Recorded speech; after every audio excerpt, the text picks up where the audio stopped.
శ్రీవారిని దర్శకుడు అనిల్ రావిపూడి దర్శించుకున్నారు. వీఐపీ బ్రేక్ విరామ సమయంలో స్వామివారిని దర్శించుకుని మొక్కులు చెల్లించుకున్నారు. దర్శన అనంతరం వేద పండితులు వేదాశీర్వచనం పలుకగా ఆలయ అధికారులు స్వామివారి పట్టు వస్త్రంతో సత్కరించి తీర్థ ప్రసాదాలను అందజేశారు. శ్రీవారి దర్శనం అద్భుతంగా జరిగిందన్నారు. మనశంకర వరప్రసాద్ సినిమా విజయవంతం అయిన సందర్భంగా ప్రేక్షకులకు ధన్యవాదాలు తెలిపారు. ప్రతి సినిమాకు స్వామివారిని దర్శించుకోవడం తనకు అలవాటని అనిల్ రావిపూడి వెల్లడించారు.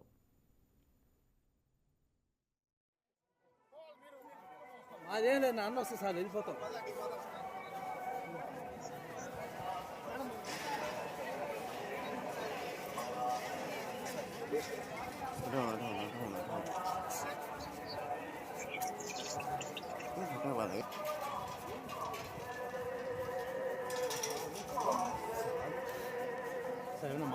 దర్శనం అద్భుతంగా జరిగింది. సినిమా విజయవంతమైంది. ప్రేక్షకులందరికీ కూడా ధన్యవాదాలు తెలియజేసుకుంటున్నాను.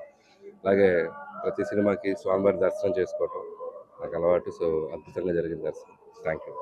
Please subscribe to YK TV Network. Please subscribe to YK TV. Please watch YK News. Don't forget to subscribe YK News channel.